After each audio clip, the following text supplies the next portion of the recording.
100 harmonieorkesten en fanfarekorpsen uit 16 landen schreven in voor het Wereldmuziekconcours in Kerkrade.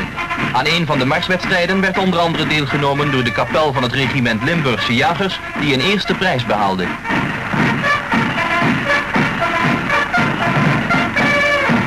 De Norman Memorial Youth Band uit Engeland werd met bravoure geleid door een vrouwelijke tambourmaître.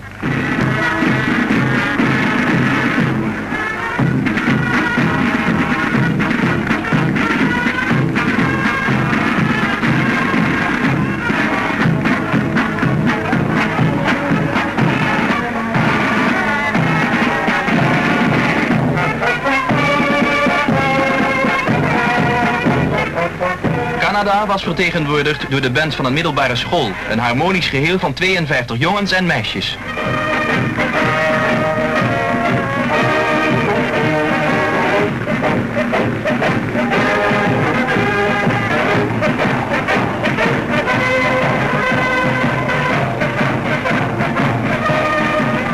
De muziekverein van het Oostenrijkse dorpje Pieberstein behaalde eveneens een eerste prijs.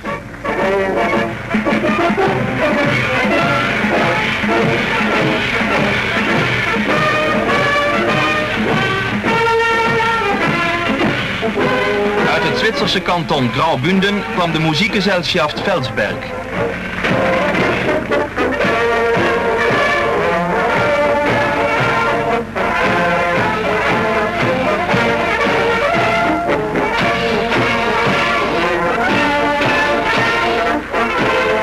Het harmoniekorps Tuindorp Amsterdam, dat als laatste optrad, leverde de beste prestatie.